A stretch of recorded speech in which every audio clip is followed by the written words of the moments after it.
podcast on the Citadel.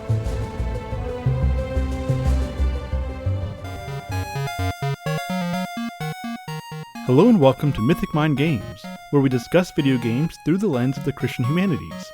I'm Dr. Andrew Snyder, and I'm glad that you're here.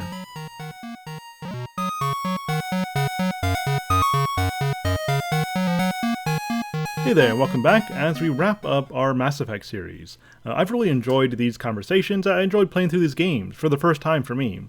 Now, unfortunately for this last one, I've been running a bit of a cold for the last few days, so I'm a little bit spacey in this conversation, but my companions do a good job of carrying it, and I definitely appreciate their company through this venture. Alright, well, let's go ahead and jump right into it. Welcome back as we finish our Mass Effect series with Mass Effect 3. Now, I really enjoy this game. I've found that Mass Effect 2 seems to be probably the predominant fan favorite for most people. That's the vibe I've gotten. But I actually think that this is my favorite of the series. Um, I don't know. Maybe I'm just a sucker for a good heroic death. uh, Sorry for the spoilers, but I guess if you're listening to this, you've probably been through that already. But I don't know. We'll get into more of that. I want to hear from you guys first. Michael, why don't you kick us off this time? Tell us something about this game. My it was obviously hugely controversial when it came out. Uh, I was one of the rare people that didn't actually mind the original endings, although I think when they patched the endings, what, 4 or 5 months later and added on to them, they obviously improved them. Uh, the best thing about this game is all the neat big ideas with all these different races. The game just does such a fantastic job of then just putting it under the microscope and saying, here's the Solarians and the Krogans. Here's the big moral dilemma. Let's see it play out. Here's the Quarian and the Geth. Here's the big moral dilemma. Let's see it play out. And it does a fantastic job of the big racial tension uh, in the galaxy, and leads just some really, really memorable moments. Yeah, the first my first go around, I lied to Rex about the genophage. Made sure it gets sabotaged. You can't have them spreading and restarting the Krogan Empire or whatever. And then I felt so bad, especially when later on when Rex attacked me and I had to kill him. It's just not satisfying move. Oh, This time around, I'm being much more uh, egalitarian, I suppose, and it's a lot more fulfilling, I think. Although at the same time, I mean, does like one thing that I like about this game is that it's pretty obvious that the right choice is often a risky choice, right? Like with the Krogans, like there's a real threat there of letting these warmongering people, breed and grow and expand. And so, I feel like this game does a good job of balancing morality with kind of, real politic or pragmatism or, whatever term we want to use here. But we can circle back to some of that. David, tell us something about this game before I get to Ian. That's okay. I actually remember this game the least of the three, probably just because when the collection remaster collection came out, I played through the first two and then I something happened and I never got around to replaying the third one. So it's not as fresh in my mind as the others. But I do remember just loving the gravity of the whole thing, the entire galaxy at war, things are bad everywhere. Um, I think there's some really good set pieces and cinematics, and especially when they did come back in and try to add more detail to the ending. I read a list today just to try to refresh myself of all of the improvements that they made to the ending, and I think most of it went through and made some of the things that happened not so sudden and unexplained, and it gave you more follow-up to see, what happened after the events of the game. So I thought that that worked really well. And at the time, there was multiplayer and you could play the multiplayer and that would increase your, I forget what the term is, like your combat readiness in the game. And there was also like a phone game that had little timed things you could do. So it kind of it kind of felt like the whole world was playing this game together and actually trying to save the galaxy in the game. And it was kind of a neat experience to just sort of feel like you were part of this community who's bringing this whole story to a conclusion. But yeah, the roughest part in the whole trilogy is if you lie to Rex about the genophage, because then you put him down basically, and then people come in the room and you just say, "Oh, I don't know what happened. He just came in here and went nuts," which is just a terrible disservice to do to the man that you, well, not man, the Krogan that you just killed. But anyway, yeah, I did like it. I was skeptical that the improved endings, like when I heard, oh, we're going to make the ending you didn't like longer. And I thought, how is that going to improve it? But I really do think it went a long way to improve it. And yeah, I enjoyed it. Yeah, as I mentioned before, I can't really speak to the contrast, having only played the Legendary, and I've heard this and that. But I think that communal aspect that you talked about was probably something that was neat to engage with. Again, something that I missed out on. But as far as just the idea of kind of working under pressure here throughout the entire game, it's a lot of fun. Like you always have that Reaper sound coming at you. That you always have the Reapers chasing you as you're trying to scan the little systems. And even though it's not really that big of a deal if they catch you, it's still like it feels like it's inspiring the right mood of anxiety that I think makes the ending all that more fulfilling. Right? That you have kind of a stressful experience throughout the game that just continues to build until you get to the end and then it just stops. I feel like that's how you get that kind of ending to be satisfactory. The constant pressure. Megan, tell us something about this game.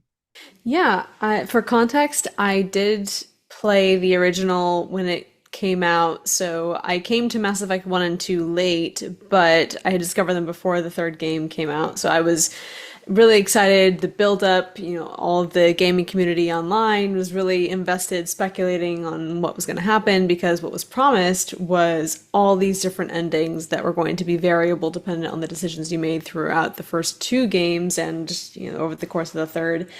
And so I won't talk about the ending right off. I will say that I agree with Michael's point that the payoff for these different conflicts that you see building over the first two games, there's a real emotional and narrative weight that I think is really dependent on the whole structure of the trilogy. That is to say, like, I think you could enter the trilogy as a newcomer and play it and probably enjoy it, but you're not going to have the same payoff, obviously, unless you've been through the first two and you've felt the weight of those decisions and you've been anticipating what's going to happen next with Rex, with anybody else that we've named or haven't. But yeah, playing it through, I thought, because I'm not a multiplayer person, and so I don't know who played it originally without the DLC amended ending, but what happened was, if you did not play multiplayer,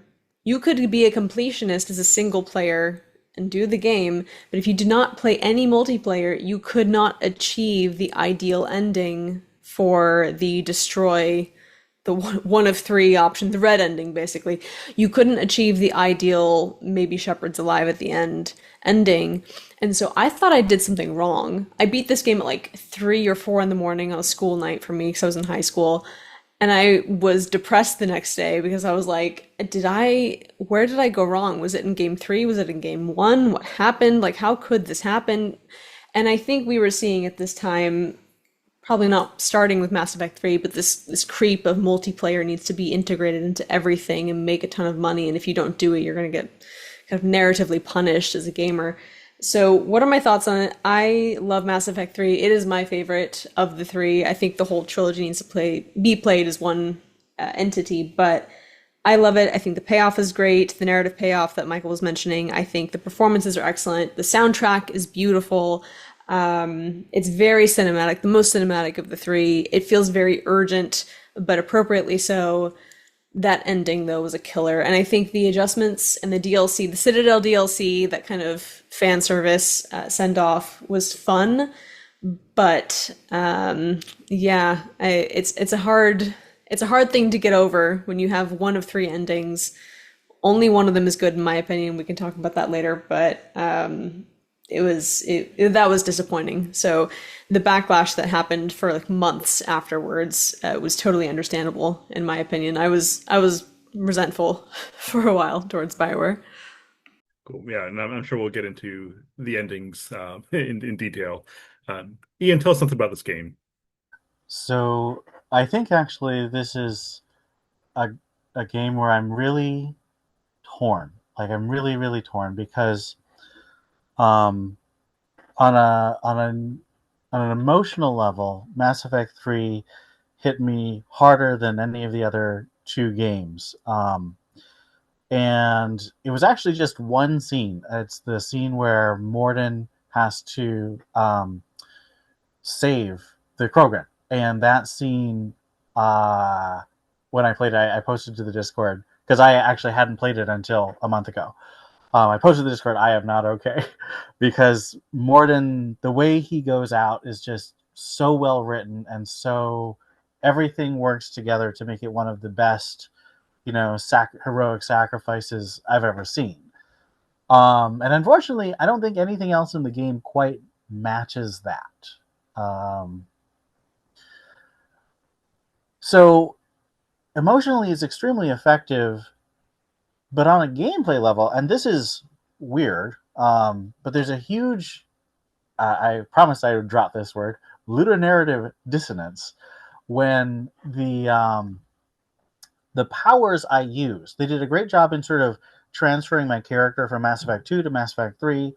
But the powers that I was using in Mass Effect 2 work differently and even look differently than they did in the last game. That since I'm playing the Legendary Edition for the first time, for me, it's been literally a day since I finished the suicide mission, and now Earth's being invaded. I'm using the same powers, and everything feels different. And the same thing goes for the weapons. Like, the names for the pistols are all different. The way the pistols work, the way modifications work, the the physical and like reactive difference between the two games was really dissonant, especially playing them so close together. And I don't think it was better. I think that the changes they made the game less fun than Mass Effect 2, just in terms of my moving around, my shooting, and my ability to do damage and use my powers. So even before we get to the ending, which for me, it's not even the fact that it's three different colored endings that are basically the same. My problem is there was a meme that came out back when the game first came out, and I had friends who were playing it. My housemates were playing it. So I saw them playing it, and I saw this meme, and it was, I heard you don't like synthetics destroying organics, so I'm sending a bunch of synthetics to destroy organics. And I still don't understand how that made any sense. I actually think that overall, I kind of like the gameplay of three, although I do miss out on how effective the shockwave was in two, how you could shoot people like behind barriers and whatnot. And I took David's advice on this run and decided to go adept versus what I now recognize was a really boring soldier run, just using guns. It's so much more fun just to keep people flying in the air all over the place. Um, but yeah, I definitely see what you mean by some of those changes. You think with Legendary they could do a better job of making continuity, but I guess they wanted to preserve the feels of the originals to some extent. Uh, all right, Kit, tell us something about this game. Well, I was there. I'm pretty sure I got the metal casing version when it first came out because you had to be first in line. So good times, good memories on trying to get this thing completed. And then, yeah, once you first get into the game, the trumpet sounds and it's the apocalypse right there. So it was really jarring. That soundtrack goes piano to trumpet blast. And now I understand it a little more. But yeah, the gameplay is an entire shakeup. Playing the multiplayer, it made more sense to keep the game going like this. It was really something that had to be updated for sure. And this is the last time they used the same engine. Um, Whereas the next game that comes out is a completely different thing. So feels entirely different.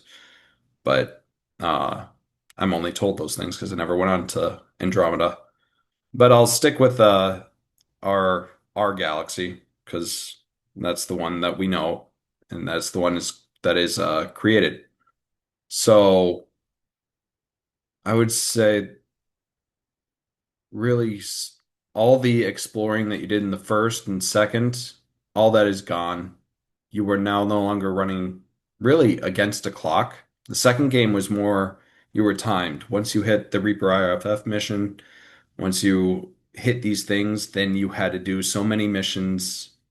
Otherwise, if you didn't move fast enough, you'd lose your crew.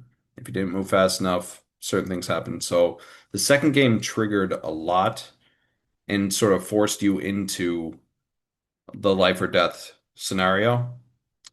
This one was more of a you have to go out and really this is just the last thing you can do. There is a sense of hopelessness. I mean, the size of Reapers versus Shepard, yet you get to take down two of them, which is entirely satisfying. Well, Calros was much more satisfying than Rannoch for me, but uh yeah, the scale of this plays out and yeah, the original ending that led everything leads up to, I guess I was okay with it. I just didn't want to go along with the crowd the saying it sucked. That's really what it was. So I'm like, no, it's fine. I get it. It started out as a nihilistic exploration. I mean, the first Spectre we meet is called Nihilus.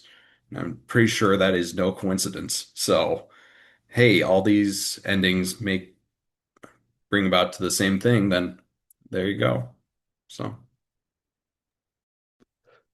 Well, that sure is cheery. Um, yeah, I mean, for my part, as I already mentioned, I just really enjoy the intensity, the emotional stakes that are present from the very beginning. I like the idea of fighting for hope when there is no hope, right? It's that northern idea. It's the idea you see throughout Tolkien and really any great epic stories that you're out to accomplish something that seems impossible. Never tell me the odds, right? But I'm going to keep going anyways. And I'm just going to do what I can and hope that that's going to do something. And even if I lose, well, at least I can die a noble death, right? That, as Socrates says, there are far worse things for the soul than death, such as cowardice, right? And so it's this courageous move of I'm going to just do what I can. I'm going to gather people together. We're going to rally around hope and just see what happens. I like that kind of story. And then even the kind of weird dream sequences that he has about that kid that keeps bursting into flames. Um, I see. I was torn at first. Okay, I didn't really like it because I mean I was playing at like 1 in the morning. It's kind of creepy. But I decided that for the first round, I actually kind of like that. I mean, obviously, it's Shepard dealing with the trauma of the things that he's experienced, the fact that he can't save everybody, and so he's dealing with all this emotional stuff. And just that emotional experience continues to build up until the very end. Now, I will say that in my second run, I don't appreciate those dream sequences quite so much because they're so slow. But I still appreciate kind of cinematically and aesthetically what it is they're trying to do. That they're trying to kind of give you this sense of surreal, help you to get more in his head. And I like a good existentialist story as well. And so I feel like there's something like that playing out. And so yeah, I really appreciate the emotional stakes here. Um, well, where do we want to go from here? Does anyone want to throw something out there?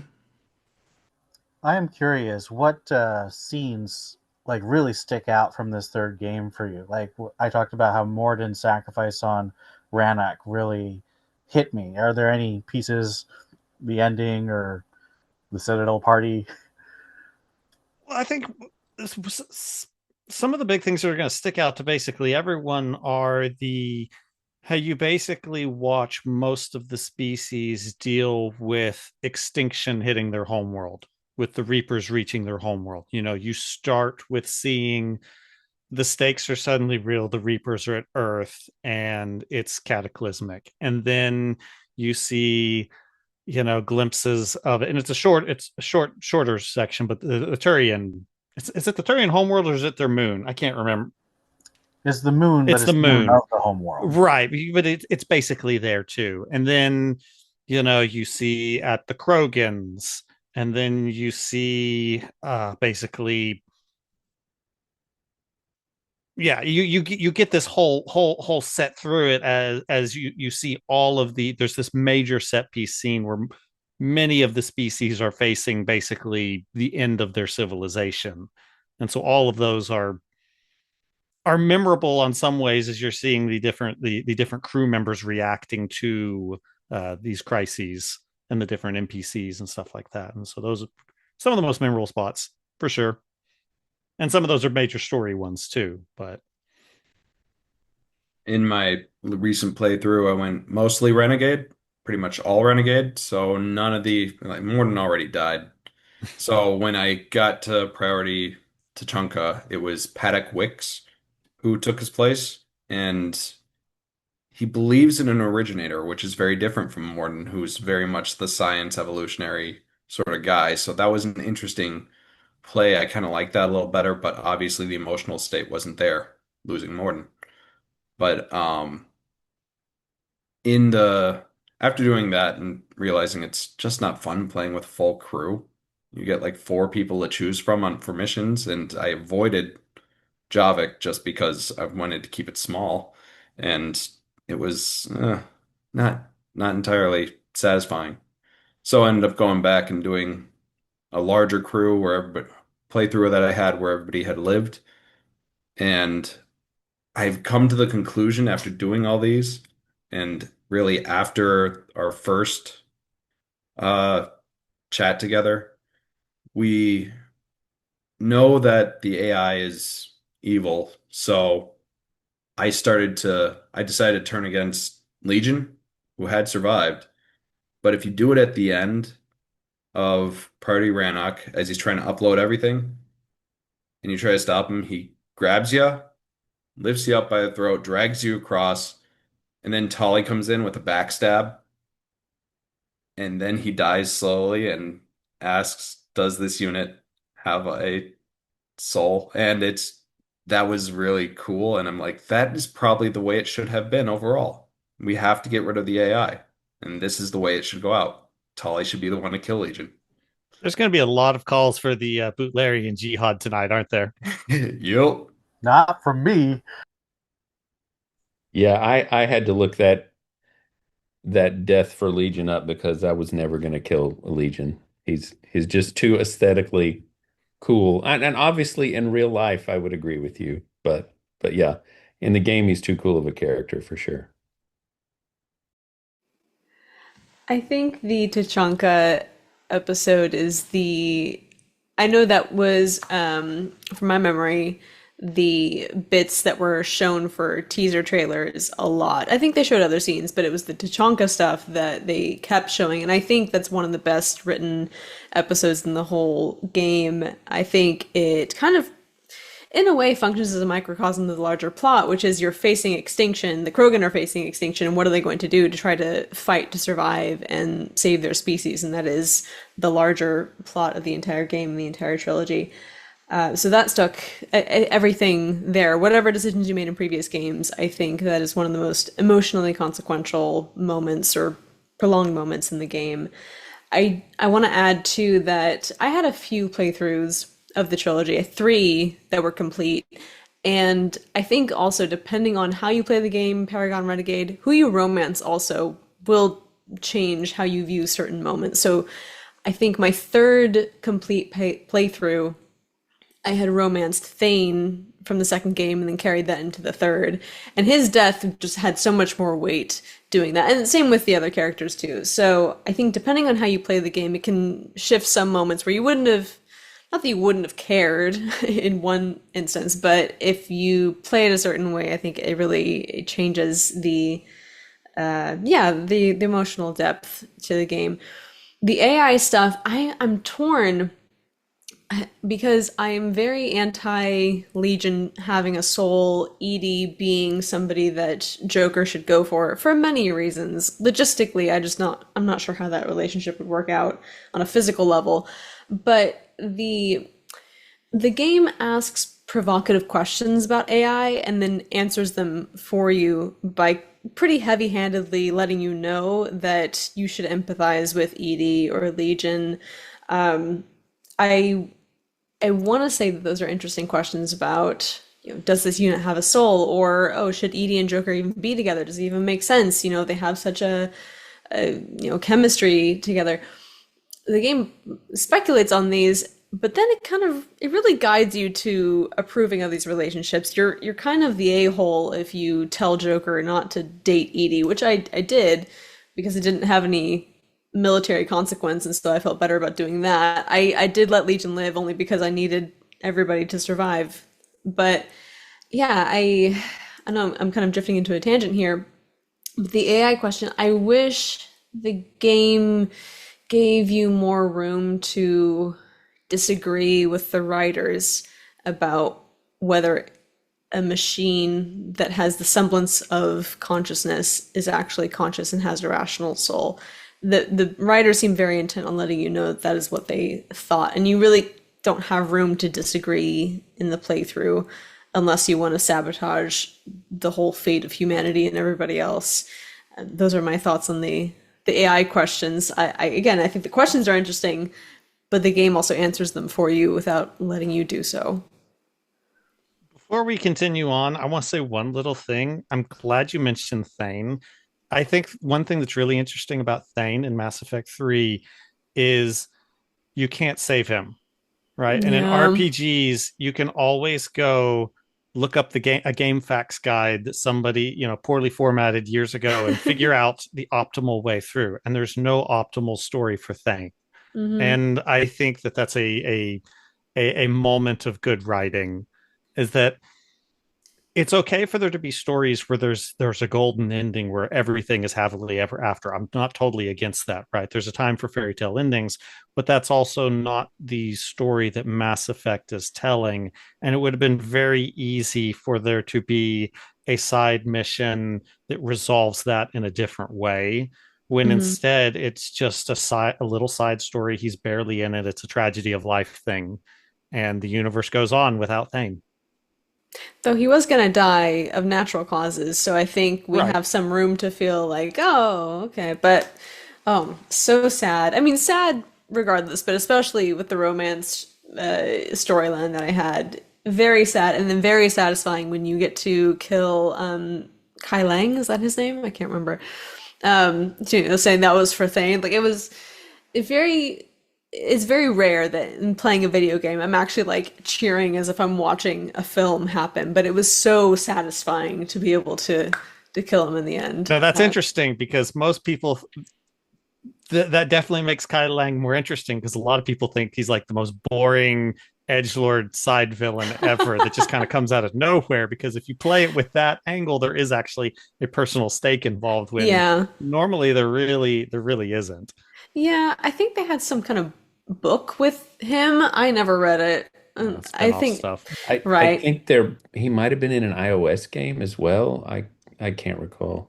Listen, who's playing that? I Yeah, mean, especially no. now. But yeah, Yeah. he is pretty dull. He's like an interesting little guy that just comes in and out, but it's more frustrating with the elusive man. And it's like, oh yeah, Kai Ling's kind of part of it. You're playing it and you're like, where did this anime character come from? Yeah. He's the Shepard replacement, which makes it even more frustrating that you have to work for Cerberus in the second game.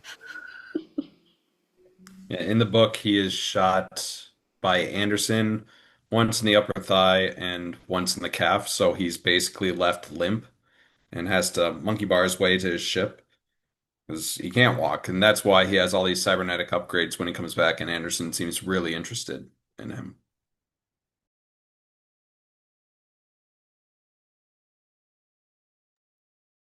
Yeah, and going back to the AI stuff that Megan was talking about, I definitely agree, and I suppose that in the end, this is not a game about philosophy, even though there's a lot of philosophy that surrounds it. And it could have been much better if they explored more of the ED stuff, if they explored more of the Legion stuff. They should have made Legion like this AI philosopher, right? Where he's not just asking, do I have a soul, but maybe we even get into a little bit like what is the soul? Like that we are basically fed this idea that whatever Legion is functionally or ontologically the same thing as a human, but we don't ever get into the question of like what is a soul. I think that would have been something interesting to explore in this dynamic, but it's just not there. It's kind of a wasted potential. Which again, I get that this is not a philosophy text. I imagine we don't have expert philosophers writing the story here, but at the same time, I think that would have been compelling on a pretty broad level. Well, it's just crazy how quickly we've moved from AI as just a philosophical imagining of the distant future to the kind of, things that can pass the Turing test sort of stuff that we have today. And, Joker falling in love with the AI, and people are on the subway having chats with a chatbot and treating it like it's their girlfriend and things like that now. Like, I wonder. There is a subreddit dedicated to basically AI significant others, All right. and it's a wild place. And I just wonder how differently they would have handled the discussion of AI if they'd made this game today. I wonder how differently they may handle it in the one they're supposedly developing at the moment. Given the paucity of thought that went into how they handled in this game and how they've degraded it as a company since then, I don't think it will be more interesting, unfortunately. It won't be more interesting, but I would say there might be a more negative tone considering how anti-AI most artist types tend to be. So it won't necessarily be positive. I will push back against something that you guys have saying that the game has a default positive. It does with Edie and Joker. Agreed. I don't know that it necessarily does overall, especially because there's a sense that red is the default. I mean, I know this is the ending. We won't have to get into it yet. There's a sense that the red is the default. Well, we got other stuff first. We got other cool stuff before we get there.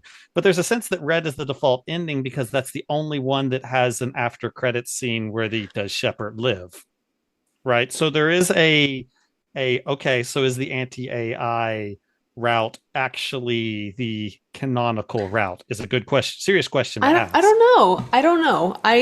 It's my canonical ending, but I agree there's incentive when Shepard gets to live, but the synthesis, I think, or like the hybridization, whatever they called it, I think it was like ending. Yeah, the green ending, the synthesized ending, that you only unlock if you've completed a certain number of points of like readiness points or something. So I think in terms of what is gameplay gearing you towards as viewing as the ideal ending, Shepard living with a red ending on the one hand, yes, seems like that's the ideal, but on the other, when there's an incentive to say, oh, well, if you work really hard, you can unlock this ultimate ending, which is everybody gets to live as this new hybridized kind of synthetic organic being, and Edie gets to live, then I don't know. I don't think necessarily the game is gearing us towards the red ending, as much as I think that is philosophically and morally the right way to go. I know we're going to go round and around with this stuff, but do we want to hit any of the other big plot points, the Krogan stuff, or any of that first? Because I'm sure we could talk the rest of the night about the ending. Okay, so Andrew, why should we genophage the Krogan? I mean, I don't think that is super cut and dry. Now, for my first playthrough, I was very much doing Earth first. Let's keep everyone else handicapped a little bit. But more philosophically, thinking about this, that I'm not really a fan of like, sterilizing of people. And so let me put that out there pretty clearly. I think that the moral thing to do, obviously, is to not genophage them. And so I don't know. I guess that's my answer. I know it's kind of disappointing. But Well, yeah. What you I'm were saying. curious, did anyone genophage them?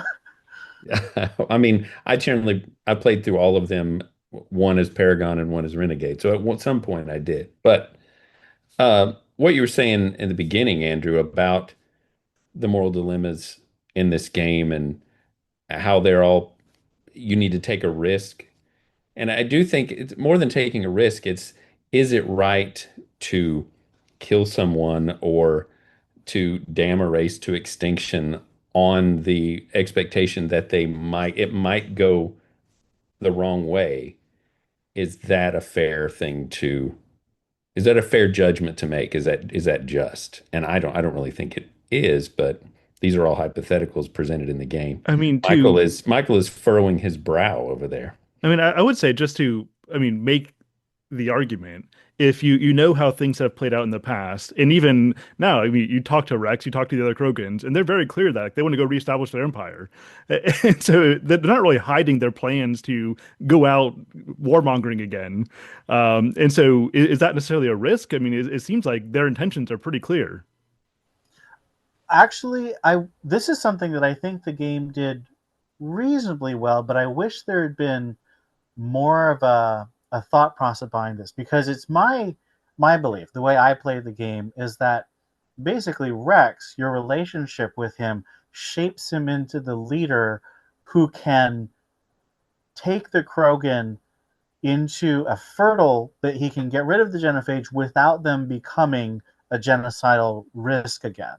Because he has both the strength of character to lead, and also he has a relationship with you, and your philosophy and your relationship as an alien have changed his perspective, so he no longer has that it doesn't matter if we genocide people to expand our empire attitude. And I feel like that is there in the game, but I wish it had been a little more intentional, so some of your choices could have been, you saying there's a better way to Rex. I think there are some moments like that, but I wish it had been more intentional. But I think it still works in the sense that you take agency as an ambassador for humanity and for like this united alien human alliance, and you change the way, similar to the way Revan changes Canderous, if you're light side, in KOTOR 1, and so in KOTOR 2, his vision of the Mandalorians is no longer genocidal. So I think there's a lot of parallels between the Mandalorians and the Krogan, and I think there's a lot of parallels between a Paragon, Shepard, and Rex and Canderous. So that theme it's definitely there. I 100% agree. Mass Effect 3 does portray, if Rex is there and if Rex is the one that's pushing the cure, it does portray him as a reformer of sorts. Now, it is much more obvious if Rex dies in Mass Effect 1.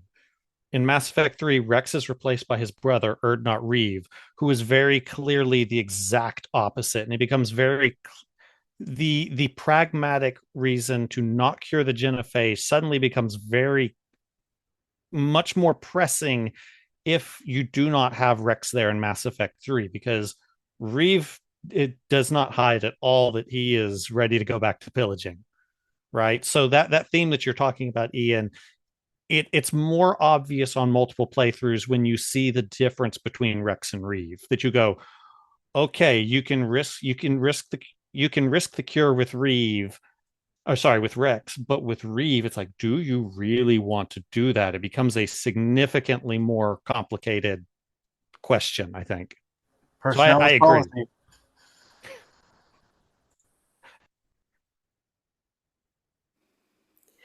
No, I agree, and I think that's a good segue into something else I wanted to mention, unless we wanted to stay on this topic, which is depending on what you do in the previous games, you'll have different characters who are kind of substituting the defaults. So, or not Reeve instead of or not Rex. The what is it? The Rachni.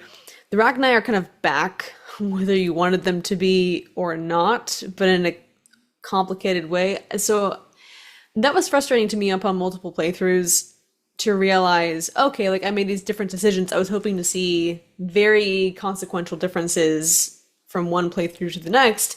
And sometimes there is a difference, as you're describing with or not Reeve, like, oh, okay, yeah, the genophage question feels different. The Rachni question, to my memory, it feels like you're just kind of like, oh, okay, well, they're back again, so, now what do we do? It didn't really matter what I did back then, although it felt very important at the time. I guess I'm wondering what everyone thought of these. I don't know how many of us did multiple playthroughs and saw the differences, but I didn't love the way that all the variables were handled. I know it's a big ask. I know it's a big ask for a multi-million dollar company to handle their own storylines and tackle the different narrative, lines that can spread, but I didn't love the way that things from previous decisions from previous games manifested in the third. Again, I think there are some cool differences that come up and others that just felt kind of like, okay, well, we were heading in this direction, whether we liked it or not. And I would say maybe that's the point. It didn't strike me though as like what was that one game? BioShock Infinite, where there's a very conscious play of like, oh, your decisions don't matter. What's going to happen is going to happen. I don't think that's what the writers of Mass Effect 3 were doing. It just felt like they needed certain things to happen in the narrative to get to the end. I think I was going to say I think a lot of that is simply technical and budget constraints of building an entire second layer of story as opposed to building a variant of the story. You know what I mean? Where a lot of players would potentially not see a lot of content that you had to work like, as for 3 games, I mean, you have 10 different options and choices that you make, like the permutations of which you pick. And by the time you get to the third game, if you made the differences that drastic, I could see that they would have to make just tons of different content. But I do agree with you, Megan, because I always found it frustrating. Like, well, that person died and now they've just replaced them with someone I don't really know who serves the exact same role, so the plot will go almost the exact same direction. I didn't even remember that there were differences that much in the new Solarian and the new Krogan. I just remembered somebody else is there and they have a couple slightly different lines. Y'all are making me feel like it was more different than I had recalled. So if you kill the Rachni, what happens in the third game? The Rachni are back, but they were brought back by the Reapers. Is Yeah, that it's right? like They are. Reapers made a fake Rachni. But there's no difference of like, oh, well, you killed us the first time, so now we don't trust you. Like, if there was that, okay, like I I could think see I that. read I think I read that if you kill them the first time, you can get them to align with you, but they actually backstab you. Yeah, they do. I They could, go in okay. and I think kill a that's whole what I bunch read. of Because they I so never killed them. I kept them alive, so they kept the faith with me. But I And think that's a way that BioShock tried to handle a lot of the smaller choices through the series were these tiny little stories that happened in the war preparedness. So killing the Rachni, allying with them, it doesn't work. You get it in like a little text blurb, isn't it? It's not like a major story thing, but Something like that. right. So a lot of those little decisions play out in tiny little things that you read on the terminal, which isn't ultimately that satisfying for the most part. I get it. I get it. Um, the ones that work better, I do think generally, and I'm going to disagree with you here, David, but I do think the main character absences do tend to play a bigger part. Not having Legion or not having Tally, for instance, just really, or not having Rex really changes those stories respectively. Yeah, there's a replacement, but um, it definitely changes the feel of all those. At least the smaller things, like what Megan is talking about, you're right. They're kind of The cookie Rachni cutter are not a issues. small issue. This is like one of the major decisions you make in the first game, and they present it as if it's gonna The, lead to the death of millions of people. I guess what it is it's not a character issue though. It's not wrapped up in a character story, is what I mean. Does that make sense? And so Mass Effect 3, with those stories that do so well that are so personal, like with Rex and Morden, part of what sells it so much is there's a character that we intimately know over multiple games who is intimately bound up in these issues, and it becomes very personal. The Rachni isn't that way. You're right. It is a major decision, but none of our major character's entire life is bound within that narrative. So that's what I mean by by lesser. Yeah, what we needed was a character like Tally who had a relationship with the Rachni like Tally has with the Geth. We needed a Rachni Mass. squad member, I was yeah. about to say, when you say Mass Effect in relationship, you should be careful. Yeah. Oh no. Yeah. Well, yeah, and the Ragnar Queen, doesn't she like she speaks to you telepathically through an Asari in the second game if you save Hmm. her. So you get kind of, and she thanks you, right? For yeah. Kit, you held your finger up with that. It's the first game that she speaks through an Asari, and the second one, it's a bunch of Krogan that fall down into the ravine. Or sorry, the third game is when you see the Arachnite Queen. Yeah, and the second one is like the Thorian talks to you through an Asari in the first one, but I think Uh-huh. Right. No, you're right. So you go to the Asari planet, that the name of which I cannot recall, but That's yeah. right, it's not part of the main plot, so it's easily missed. But you could encounter an Asari who has the Rachni speaking and says like, "Oh, we've gone off to this other planet. We're not killing anybody. Thank you for not killing us." But it's easily missed. Yeah, I think I remember that. That was kind of Yeah. it was a kind of fun little creepy twist. Yeah, that's Mhm. right. Yeah. and I Not yeah. yeah, and Michael, you kind of mentioned the messages you get. I do think it's fun in the third one that you get emails from really insignificant side quest things you could have done through the other two games that just kind of give an epilogue and hey, we're doing great over here now because you found the thingamajig for us or whatever it was. And uh yeah, I just enjoyed that. I was surprised that the data carried that many small choices that you made through. Who's And giving out Shepard's email to everyone? That's all I want to know. It's Edie, of course.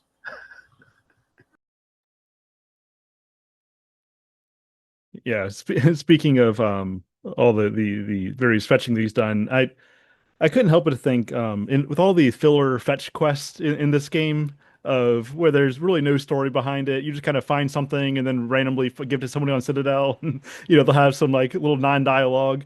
Very much reminded me of Dragon Age 2 with all of those fetch quests, which I guess something was working through BioWare. Yeah, I'm not a fan of fillers. Oh, that reminds me. The biggest gameplay thing that I hated about Mass Effect 3 is in Mass Effects 1 and 2, you have to initiate dialogue to have conversations. In Mass Effect 3, you sort of enter their space and you hang out and listen to them talking. And I hate that because it means I'm a passive participant in my relationship with these characters. I want to be active. I want to talk to my crew members. I want to talk to people on planets to get quests. I don't want to just wander by and hear them. It's like I'm the world's most nosy neighbor hearing quests and then fixing things. I hated that gameplay change. But that's the change through the time of the second one. Second one, I said you're pushed by the clock and then no order of missions that you do. And this one, you're at war. What good is it to start making these relationships with the guy who wants to play Jurassic Park? You know, I resent becoming a passive participant in relationships. Yeah, I definitely would agree with that. David, what were you gonna say? I was going to bring up something else because there No, was a go long for it. pause. No, you go ahead. No, I don't really know anything else to add to that. Okay. I was just going to mention that I really like the husks of all the different races in this, particularly the Asari is pretty terrifying. I Oh, like, banshees. Ooh. yeah, yeah. It's just that was a good idea, and it was cool for them to kind of hold that off until this third game for a good finale because it really adds some different instead of just like different skinned guys with guns that you're fighting, and it's pretty interesting. Yeah, it definitely adds to the general creepiness and just sense of dread that's falling upon you, right? That you're fighting all of these different kinds of zombies. That, it Yeah. does add to the aesthetic very, very well. The Morden or Samara the Justicar Asari Academy mission was very horror-y in an effective way, I thought. Yeah, hearing the screams, I think it was. it was very unsettling. I think the mission variety was, I mean, it wasn't huge variety here, but definitely that stands out versus like Tachanka when you have big action packed, you're rolling, you're running, you have to be sprinting during one point where everything's just kind of falling down all around you.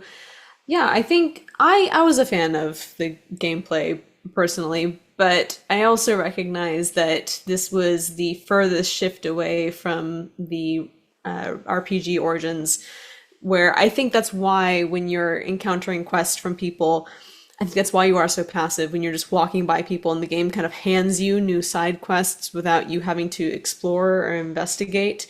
This is the most action-packed, user-friendly game of the trilogy, and so that's probably why you don't have to go exploring and looking for things.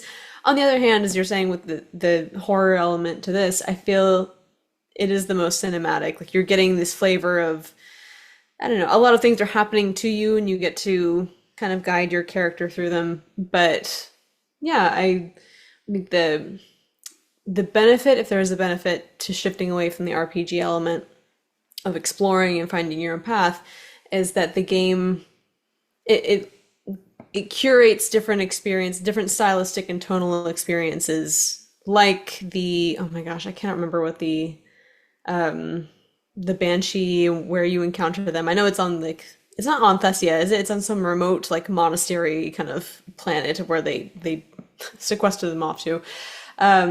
Anyway, I liked the horror element. I liked some of the variety in the different missions. I think they were able to achieve that because the game feels less like you're making a bunch of individual choices about where you're going to go next and what you're going to do exactly. It feels like you are kind of guided through, and so it's maybe the least RPG-ish, but I think they were able to make some tonal choices that were fun and interesting as a result. Continuing with the horror eerie theme here, what did y'all think of Leviathan? That whole sequence. I heard some people say they didn't like it because it took away some of the mystery of the Reapers, but I personally I really enjoyed that whole sequence. I'm curious what you guys think. Leviathan is the one that kind of ties the entire theme that, again, from all of our talks, have really popped out. So, looking at Shepard as a Christ figure means that he's going up against evil, which is in the form of AI. And the only reason Leviathan is like the perfect name, not just for the mythological sense of having a water beast, is because Shepard is going up against what we saw with the Elusive Man trying to be God, Saren playing as an Antichrist, Legion being a false shepherd with a giant hole in him. So, I mean, like he's already got a wounded body of a Christ figure. This all leads to them playing the prophet, the Antichrist of the beast. And in order to get the beast from Revelation that comes out of the water, that's Leviathan. If you look at Revelation and Book of Job, you can see the parallels between those two. So having Leviathan there means that, yes, it is kind of like here's the origin of the Reapers, but it makes more sense in an apocalyptic sense from Revelation. This is all really where it's coming to, which I only have one question left from that, and that is where's the serpent? If we have a representation for an Antichrist, we have a representation for the Reapers, which is the beast. What else is out there? I think there's one more thing Comet? happening, which The is why serpent? there's a fifth game. Unless, of course, you wanted to just take AI as a symbolic serpent, I guess. I don't know. But I think the fifth game, if they're going to try to bring back Shepard, then they're going to have to create something that kind of fills this. And I don't even think they're trying. That's the weird thing about it. They went on such a biblically sound storyline throughout all three games, and they didn't even know. So, I think both Leviathan and the Promethean DLCs really add to the game in rich ways because you feel you get back to that Cthulhu-esque cult horror thing when you're tracking down Leviathan, and your confrontation with Leviathan really does have an uncanny sense to it. And then Javik giving you a sense of 50 to 100,000 years ago and a different galaxy facing the same problems just gives a lot more richness to your sense of your problems, I think. Yeah, and I think it's interesting that the Leviathan. So we find out that the Leviathan are the creators of the Reapers, essentially. That they it I may not be remembering this super clearly, and so correct me if I'm missing some of this, but basically there was this problem that they witnessed that AI tended to generate and turn against organics, and so didn't they essentially create AI in order to solve the problem of AI? Am I missing something, or is it that This is what I'm simple? saying. It doesn't make sense. Yeah, and so I don't quite understand the motivations there, but I still appreciate the idea, the warning perhaps, that when you kind of export your consciousness to the point where you're really taking direction from AI, which is taking direction from you, right? I mean that's how AI works, at least initially, from the consciousness that it's sort of reflecting off of. That I mean that you're going to end up consuming yourself. I mentioned this probably as early as the first episode that it reminds me of Paradise Lost when Satan basically falls in love with his own genius, and that gives birth to a monstrosity. And I can't help but to think that that's how we often use AI, definitely the direction that we're headed as we export more and more of ourselves to this thing that is mimicking our thought. But in so doing, we end up losing our own thought. And so in turn, this ghost of our thought, of our consciousness, ends up consuming us. I think that's kind of the worst case scenario. But I think that's also what happens on a rather mundane step-by-step level. And so well, it doesn't really make sense to me that they're going to create AI to solve the AI problem. I still can generally appreciate some of the warning signs that they're implicitly giving us. So I'm not going to disagree with you guys on the broad AI stuff, but I think there are some things I'm going to disagree with in a few places with you guys on how the game interprets some of it. So Legion and Tally, what does everybody do there? What's your ideal solution there? Do you have the Geth and Quarians reconcile, or what do you do? What's the consensus here? Kill the Geth. Yep. Obviously, reconcile. I don't know what you guys are smoking. Yeah, I'm thinking back on my gameplay when I hear y'all discussing this and what you think is the right ending and all this. Like I picked the synthesis ending and I'm thinking, why do I do these things? And I think Yes. it's because I am trying to pick whatever option lets everybody come out okay. Like I just want to leave everybody alive as best as I can, and that was really the only option that I saw there. But yeah, I want everybody to get along, darn it. So Megan, what's your Geth Quarian solution? Okay, so I had them reconcile because I needed to defeat the Reapers, and it was entirely a practical decision. Were it up to me, I think I would deprogram whatever semi-consciousness the Geth have, and I would return them to their slave-like state and have them serve in perpetuity as slaves to or servants of the Quarians. But yes, I had them reconcile. It was a practical decision. I didn't want to do it. The game made me for my ideal outcome. So I like the reconcile the most for, you can, again, the game obviously assumes that there is a reality of AI becoming sapient or sentient, right? And that's it asks that question specifically there. I think it's very interesting that the game is rejected up to that point, that Legion in Mass Effect 2 was not alive, is how you have to interpret it. And Legion became alive in the interim with the Reaper code, right? So in Mass Effect 2, he wasn't. No matter how much you like him, David, he wasn't. The game. I mean, that's just the text of the game, right? So it does ask those questions, but it also there's a sense that you can get that what is supposed to be the relationship between man and machine. Okay. Up until that point, the assumption has been that it is ultimately will be conflict and disaster, right? That ultimately all species eventually reach an AI, or all intelligent species eventually reach an AI phase, and that's this danger, and that is uh ultimately extinction level sort of thing. Hence the Reapers is the solution of, well, we're going to have one AI, so we're not going to let all sorts of AI run around and it just be chaos. And now that it's just, we're going to allow civilization. Right.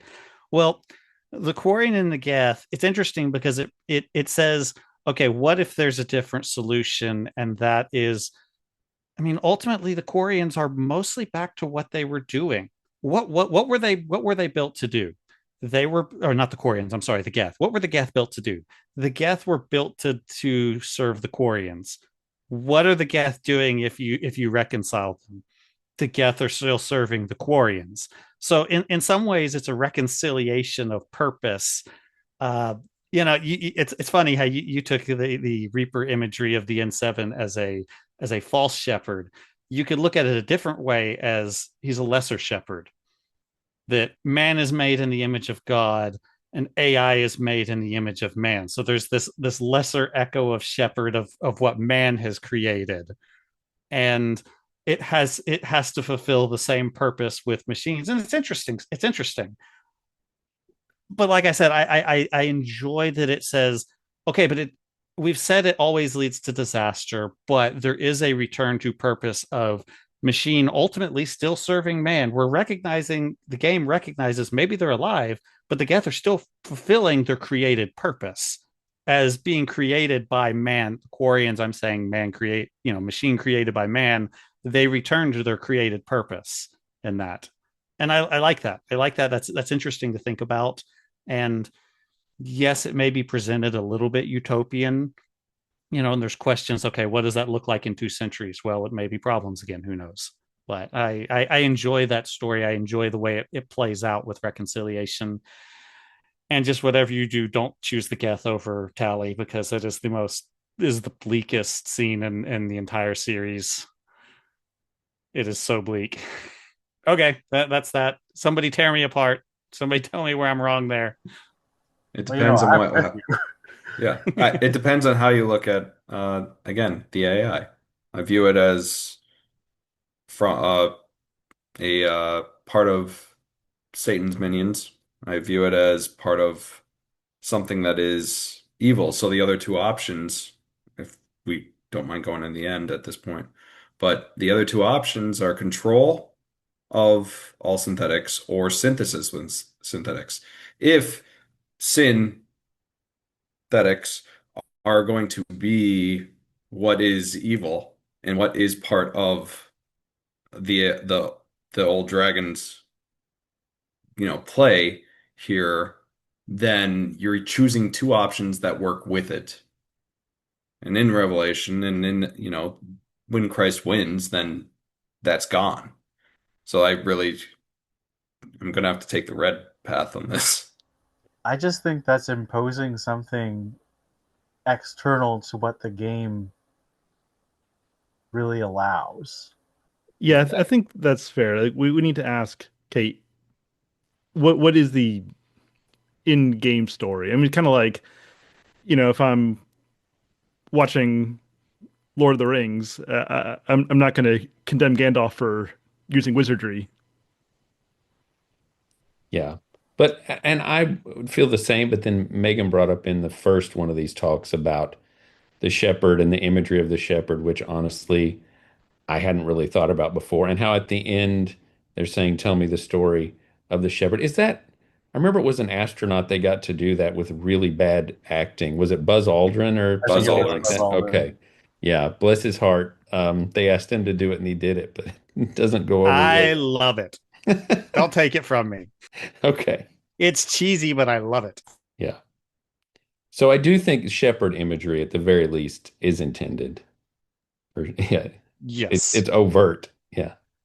No, Yeah, my question is, they're I definitely think, Christological themes. So, yeah, I agree. There's Christological themes, and I think it's intentional. I don't accept the idea that synthetics are sin. The Reapers, I would agree, are demonic, Cthulhu-esque. I mean, Cthulhu definitely partakes in huge demonic imagery, but um, to me, I think that I think we have to be fair to the writers of Mass Effect 3, because I agree with Megan. They do think that ED and Legion are our friends and our people. Even though I agree with Andrew that we really should question what does people mean more.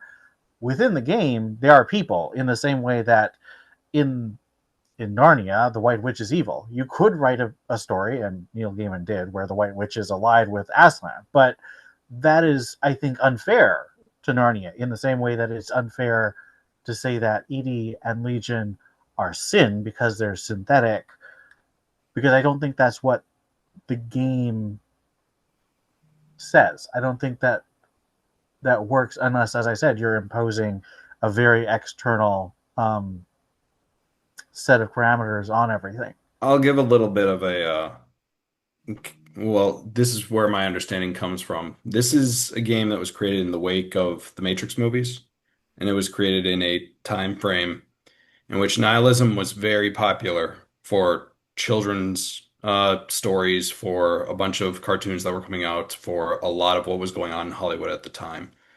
And in that, the choice that you make is really just a choice. Look at what happened at the end of The Matrix with Agent Smith asking Neo, why do you keep fighting? Why do you keep doing this? And his answer is because I choose to, which is A lame answer. non-answer. A non-answer, right? So, I mean, can you? You can. I think just because this is an apocalyptic thing, and because this game takes place in the created universe, in the known universe.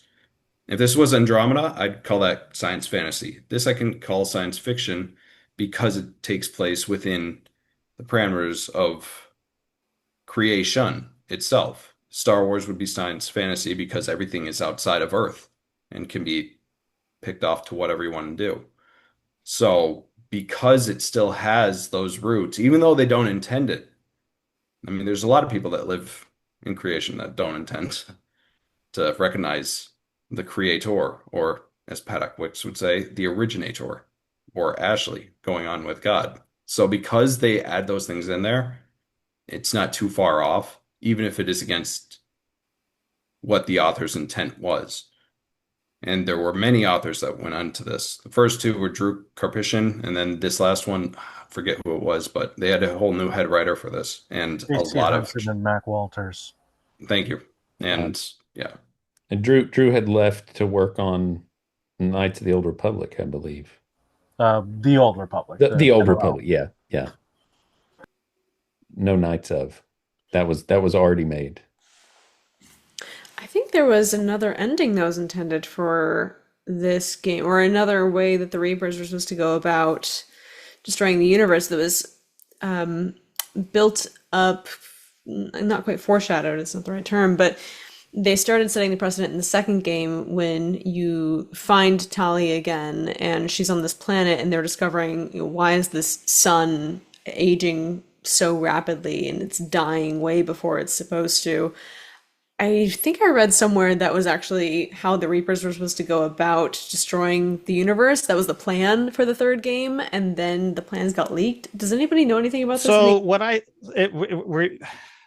I'll tell you, I'm kind of glad that the plan was aborted, if it's what kind of those leaks were, because it seemed to be it was something another about intelligent races and something about creating more dark matter, and this dark matter was basically accelerating the death of the universe. So I think what it was going to be is that the Reapers were actually the good guys culling civilization that was hastening the death of the universe, and I hate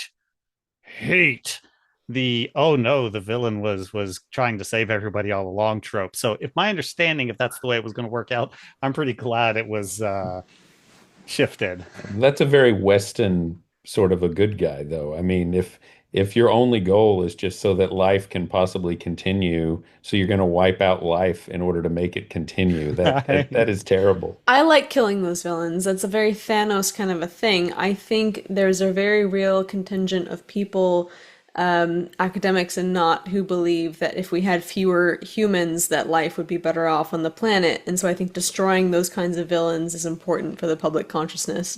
Yes, but I'm too afraid that the writers would set it up to actually sympathize with it and go, no, they were actually the good guys, because I guarantee you there'd be some sort of ending that was, no, let the cycle continue. We must let the Reapers do their God-ordained function in the universe of harvesting so that the universe continues, sort of. Yeah. Well, speaking of If endings, that was the way it was going to go, I'm glad we didn't get that. speaking of endings where I think that the writers think that the villain should actually be our point of view, I think that the Control ending is actually what the writers want us to pick, because it's blue, which is Paragon. Yes. And because they forced us to work for that lunatic for an entire game. So is it time to get to the ending, Andrew? I think it is. Yeah, I mean, it seems to me like the Control ending probably is the best ending. I like the idea of killing off the Reapers, get rid of all the synthetics. I'm on board with that. But at the same time, I mean, there are all kinds of consequences that are going to lead to a great deal of suffering out of that decision. I don't like we're just going to force everyone to be synthetic. Like that seems monstrous to me. But the idea they're not synthetic. They're it's a whole new thing, man. It's a whole new they're just life. Partly Everybody transhumanist. It's happily ever after. No, I don't know. No, I don't like that. But I figure Control. I mean, Shepard essentially sacrifices himself, and now we're going to guarantee that the main force in the universe, or at least galaxy, or however far they go, that they're going to help us now, right? Like Shepard, he can guide them, he can direct them, or at least his consciousness can, whatever that entails. And so I don't like what happens to Shepard, but it seems to be the best solution for everybody. I don't think Shepard doesn't survive the synthesis ending either, right? Yeah. I think he should. He should be able to create a synthetic body for himself. Go ahead, Michael. I'm sorry. Well, I was going to say, I agree. I think that blue is, in a way, kind of pointed as like this default ending or the good ending, even though I think red is anticipated as this is what people are going to take, and this is the real ending, if that makes sense. I'm a blue guy. I think blue is the correct solution because again, okay, so it plays into the Shepard and Christological archetype the most, where Shepard sacrifices himself and leaves the universe better, saves everyone in a way. The way that I interpret it, I don't think that Shepard lives on in the machine. The way I interpret it, and I think it's the case, the way he says, the man I was, I think there is the insinuation that Shepard is dead. He's not still living on in the Reaper bodies. That he basically just reprogrammed them. I like it because one thing that Ian was disagreeing with me about in the Discord was he was saying, but you're enslaving an entire race. It's like, no, this is the judgment of God. They're overwritten and executed for annihilating billions of people over hundreds of thousands of years. It's like, that's just pure justice, man. There's no enslavement there. They're dead. What's left is Reapered, right? Shepard Reaper. But I think it plays out to the happy ending the most, where everyone basically gets the happy ending except Shepard. Is why I think that is the intended ending. And also this goes into the original endings were a little different. They're not just expanded. In the original endings, in the red ending, the Mass Effect relays were destroyed. That's what I was going to ask. I remembered that. Yes, they are totally destroyed, which means all the races are isolated. They're not going to be able to ever go home even at FTL speeds, or it's going to be, decades and decades and decades. All the combined fleets that are people were doing the numbers. It was basically lots and lots of death. And so I liked it better like that, where if you really wanted to choose that no AI, there's serious consequences to it, right? It's like you can do it. You can do it. There's consequences. But again, I like blue because it is a restoration of what is the purpose of man making a machine? Is this that a machine is supposed to serve man? And so what do you get? Shepard rewrites the Reapers, and now machine serves man again. It is a restoration of order that should be always the case. I really like the way you put that. I have two problems with that. Even aside, I think you've handled my enslaving argument well. I think my two problems with it that remain are, number one, uh, functionally, I feel like green and blue are sort of the same, except that now everybody has robot eyes in green. Nothing about green makes any sense at all, but we can talk about that in a minute. I agree, it doesn't make sense. I also think that control doesn't make sense. But the real objection I have, this is the one I come down to, is the freaking elusive man is right the whole time, and I am unwilling to accept that. He is bent, so He's I was trying to look in my Discord server for a conversation we had on this years ago, because we had a great big argument over it, and there's a good answer to it, but I haven't played it in a number of years, and I can't remember my answer because I can't remember. There is a good one. I just don't remember it because it's been like 6 years since I played Mass Effect 3. If I find that conversation, Ian, I'll get back with you because I've got an apologetic for it. I just don't remember it. I'm sorry. I mean, I think the simple answer, I think, is that motives matter, right? The elusive man wants to control the Reapers to primarily advance his own agenda. Like, yeah, I mean, he generally wants to stop the Reapers from killing everybody, but also he wants to control them for his imperial ambitions. Whereas Shepard, if you go that route, he controls them to shepherd the cosmos, right? And so I think that the motivations definitely matter. I don't think that taking the control route makes you the elusive man. I just think it's a mistake in writing to have the main advocate for that ending be the most incompetent and annoying person in the game. But there's an interesting storytelling thing where villains are almost right but get key details wrong. I think that's the way you can look at it, is that the elusive man understands that the machines are supposed to serve man, right? However, right, as Andrew is saying, his methods are entirely wrong. His methods are to destroy anything in his path to get to that, whereas Shepard is going to give himself first and foremost to reach. He's going to give of himself in order to get there.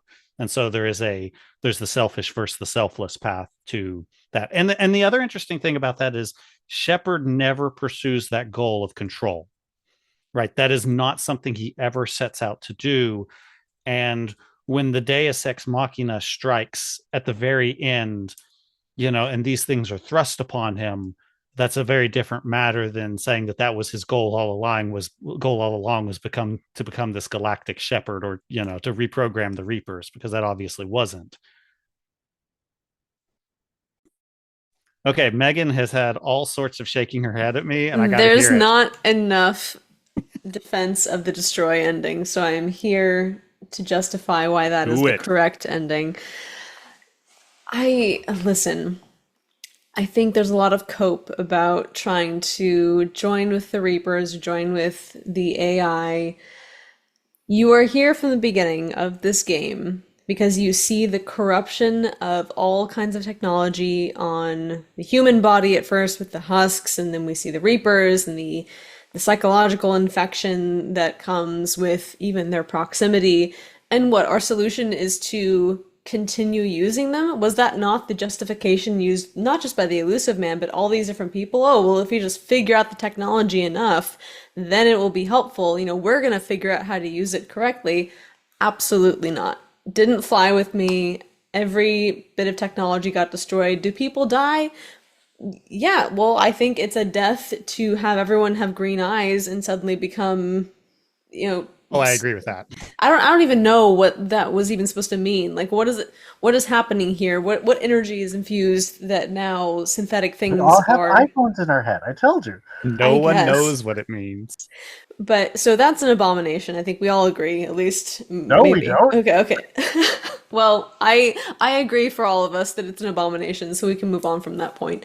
No, but as far as control, I liked there was this fan theory going around before they corrected the endings. There was a whole thing. If you weren't there in real time, I'll tell you, there were all these different YouTube videos, people saying, no, this is BioWare showing that there was this kind of psyop thing where Shepard is actually getting influenced by the Reapers, and by the time you get to the ending, because Shepard's had all this contact with the Reapers, and we know what that means, that's why she, which according to my canonical playthrough, I'm going to say that's why she is getting pulled into, oh, now I'm going to side with the Reapers and not destroy them because it's the last ditch effort. There was a whole thing. We were all desperate for the ending to make sense and be good and not just be three different colors. If again, if you weren't there at the time, that's what was going on. But yeah, I held no quarter for the Reapers, unlike you traders that decided that they were okay by the end, I guess. Yeah, are there casualties? That's war, that's life, okay? It's gonna happen anyway. But I think the worst casualty would be the casualty of the human spirit that's subsuming itself to an affinity, an affiliation, and relationship with this ultra destructive synthetic force If it in makes the you universe. feel any better, in my theory, Reaper sticks around for just a couple decades, fixing everything that the Reaper screwed up, and then decommissions itself. That's my theory. See, So- that's what they would say. That's what they would tell you. Like, No, oh, but we're not really- going to be around forever. We're just going to So help you so out for a here's little bit. the thing though. The blue at least provides a solution to the problem of AI that Mass Effect poses, and red offers no solution to the problem of AI, because 20 years from now a rogue scientist is going to be doing AI research and the genie's going to be out of the bottle again. And in the red ending, I'll kill him too. It's fine. okay, but we're just stacking bodies here. but that is one of the main theses of the series, is that it's always going to come back. It's always going to be a problem. So red is a kick the can down the road. We will have to deal with it again. And green makes it a non-issue. Everybody, Exactly. That's true. both all the, and let me just say real quick, on the green ending, the synthesis ending, the Normandy crashes on this Eden-like planet, and everybody comes walking out a completely new creation. So in that ending, the Shepherd has made all things new, and so I'll leave it there. I'm with you. I'm telling you, it's basically a thematic continuation of healing the genophage and reuniting the Geth and the Quarians. Now, I like what Michael says about machine serving man. I think that is good. But I think that it really is coming together. I think that's the theme, the tearing of the veil by Jesus. I agree that it doesn't work in real life. I'd be like, but in the world of the game, I feel it is a coming together. Mm-hmm. So you'd have to forgive them for corrupting all the other biological life forms into the banshees, the husks, the abominations, and all those things. Those were the destructive elements of an abused child. When they are brought into harmony with the family of organics, they understand the proper way to propagate the species. Did you just make that up? That's amazing. That was great. So what I'm hearing is Neuralink is the path to the eschaton, the new creation. Is that what Ian and David are proposing here? I mean, it is the transhumanist way, but I believe that it works in the universe of the game. Yeah. It's not what the elusive man is trying to do. It's not the weird monstrosity that he's become at the end of the game. It's the other weird monstrosity, the good Yeah. kind. Green one. Look, I will say that my thought on green going into it was, I always thought green was kind of just an Easter egg, a throwaway ending. And the reason for that is there's a long history in sci-fi of a weird out of nowhere metaphysical ending that really doesn't make sense. Think 2001 A Space Odyssey. Does anyone understand the end of that movie? No. Have you read the book and tried to understand it? It doesn't make any more sense if you read the book, right? And so I've always kind of there's always been this subcurrent in sci-fi from very secular writers of we're going to throw this metaphysical ending in, and because we don't understand anything about the spiritual world, it's not going to make any sense at all. And I always kind of thought that Green Ending was an homage to that long history in secular sci-fi. That's all I'm going to say about that.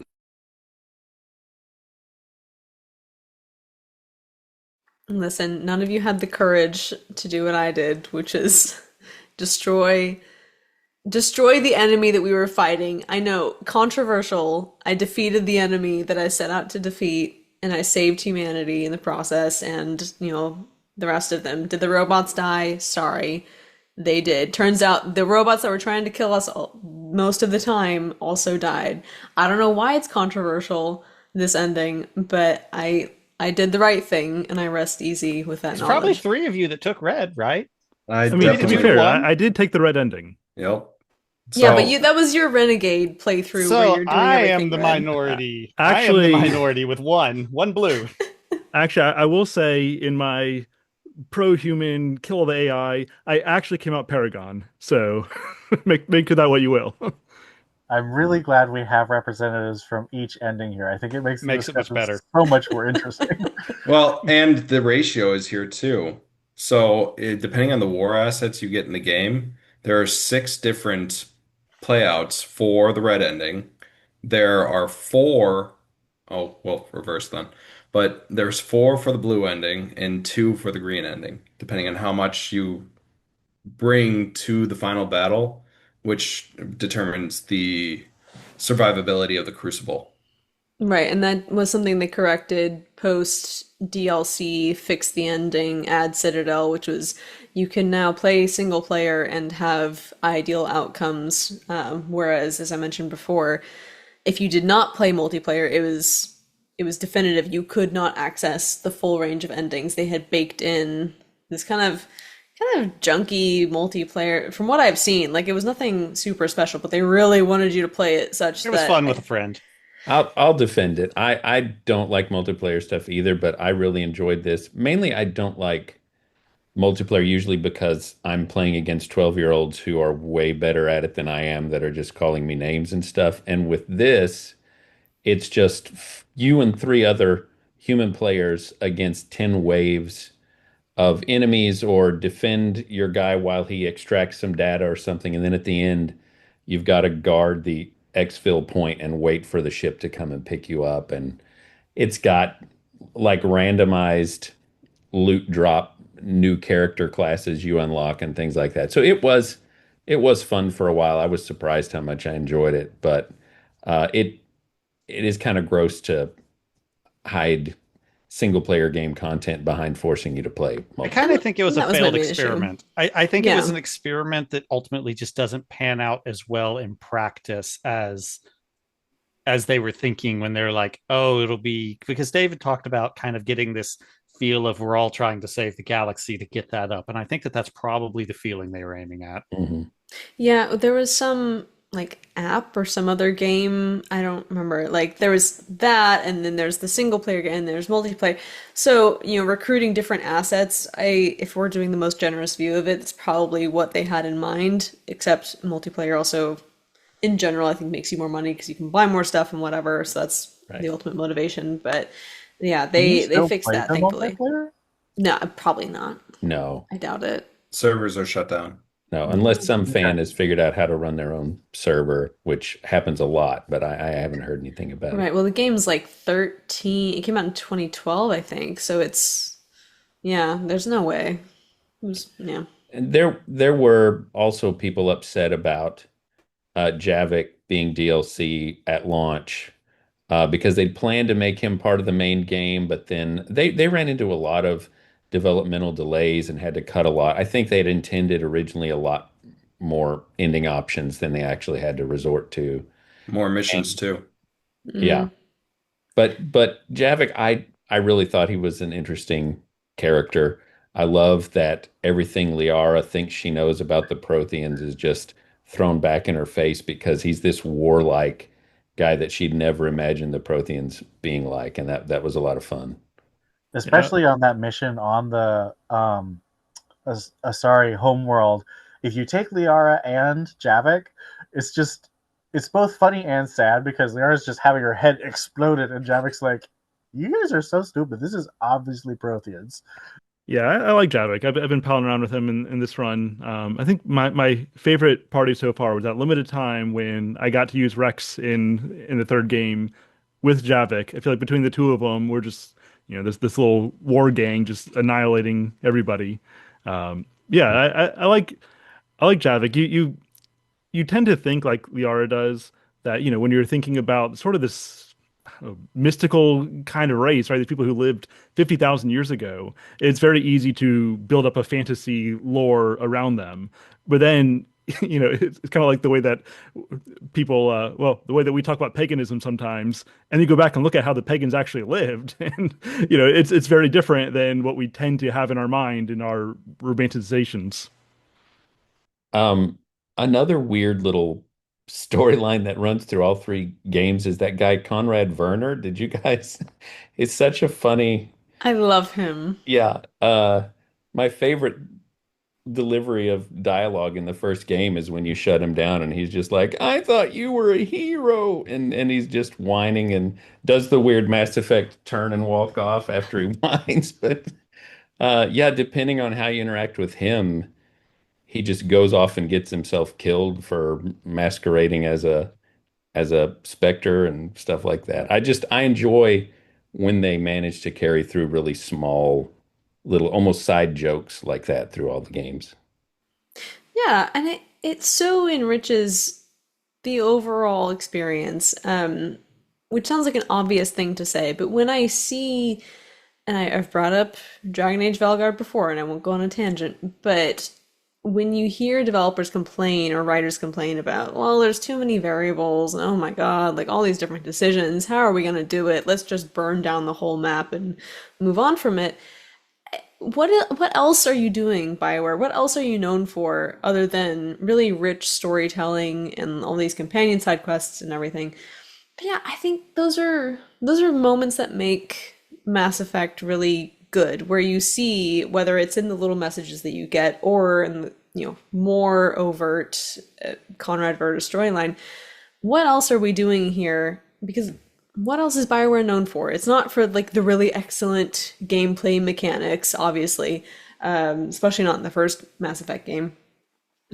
I think if BioWare can get back to, not that Mass Effect didn't have its problems, we've already talked about some of them, but I think if the studio can get back to its prioritization of detailed storytelling and follow through, like narrative follow through across different games, I think that would be a huge boon. There's other ideological stuff going on there that needs to be addressed as well, but the idea that, oh well, there's too many storytelling elements, we can't address them all, so we're just gonna sweep them under the rug, it doesn't fly with me. What else are they doing? What else are they known for?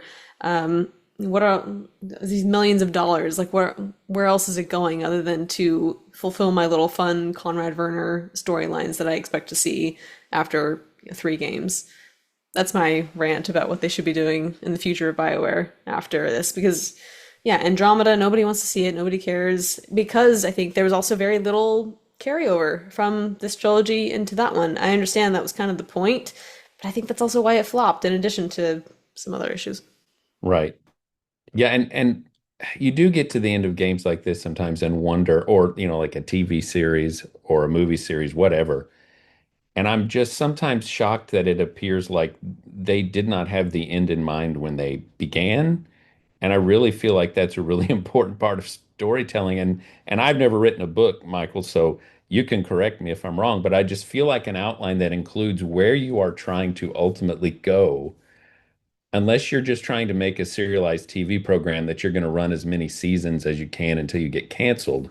I think you ought to have, this is how I am going to neatly wrap all this up, whatever I do between the beginning and the end. So you got two kinds of writers. You have plotters and pantsers. And plotters are architects that have an outline, they have an ending in mind. How detailed that outline might vary, but they work through it towards the end. And then you have pantsers that write by the seat of their pants. And there's some pantsers that don't have an ending in mind. This is Stephen King. Stephen King is very famous for not planning anything as he writes novels, right? I think we Tolkien all was a know little it's bit of a George pantser Martin. too, but he pantsed over like 15 years. And so that's a little different. But here's the problem with some of these big budget things. You can't really pants very well by committee, right? With a novel, you can write what ends up happening with most pantsers is they write a novel, they get there and it's really rough, but it's been a very just let's just say organic process. But a pantser tends to have a lot of time editing and very often actually rewriting it from scratch. That's not how a video game or a movie really works, right? You don't write it all, then rewrite, and while you're working, you do because there is a lot of people working on it, but especially over 3 games, you see story by committee. It's the same thing with the Star Wars sequel trilogy. Just to pull something else in, you can see it kind of works for the second. You can see everyone's offended by. Sorry, it kind of works for the first. People are offended by the second, but it's still basically a narrative. And then by the third one, there's not even really a cohesive narrative anymore because there's never been a plan, and it's entirely by committee, right? So you need a plan. You do really need a plan for these big multidiscipline projects, I think. Or you need a head writer who has more sway than the sub writers and the quest writers and the individual people. You need somebody that really is in charge. And who sticks around. I mean, part of the problem is that That's true. Karpyshyn Drew left. left. Yeah.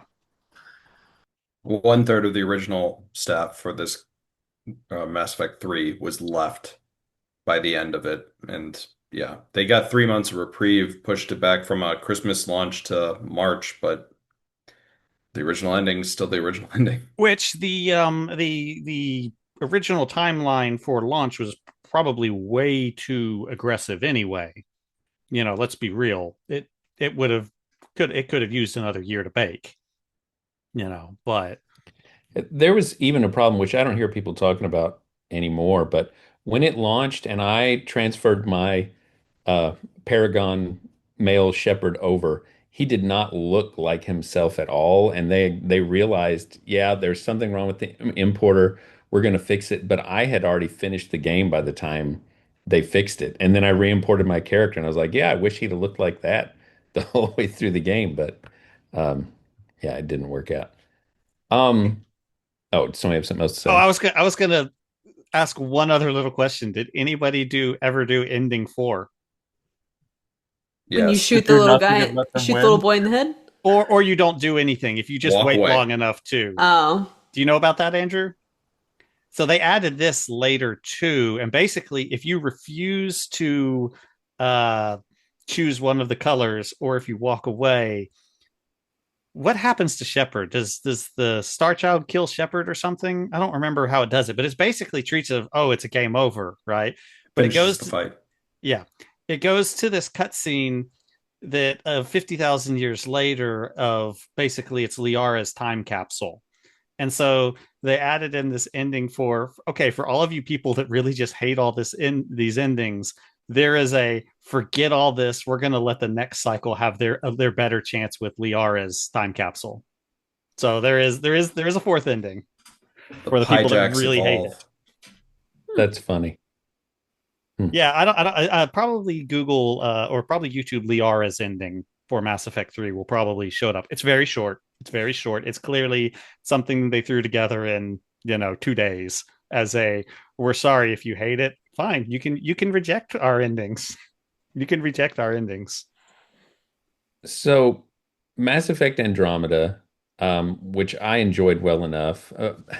The story, not so much, but I kind of liked the premise and the gameplay, I think was better. It was, I don't know. It's been a while. There's good and bad things about it, but it's more open world.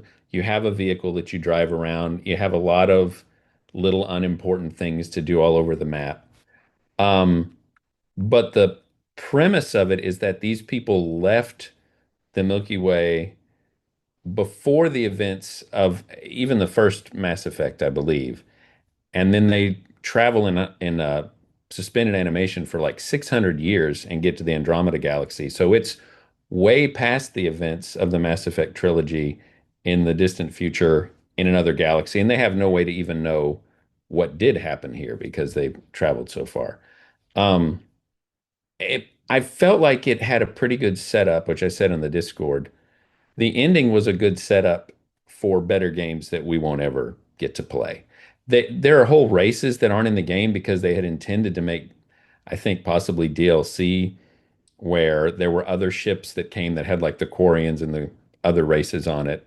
I know the Krogans are in it, but there are a few races that are missing. Like they had their own ships. But yeah, now that they're going back for a fifth one, and apparently making it because I think Liara was in the like reveal trailer for it. Maybe it was that fourth ending, Michael. I don't know.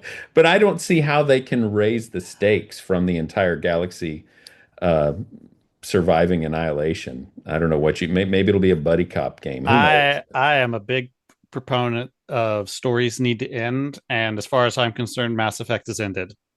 Yeah. Well, BioWare and largely seems to have ended, but I realized the other day I have Veilguard because PlayStation Plus gave it away a few months ago when I claimed it and I totally It forgot. was So, like free on Xbox Marketplace after I spent $70 on the pre-order like a dummy. oh man. This is Lord, why you should but be like me and play 15 years later. Yeah.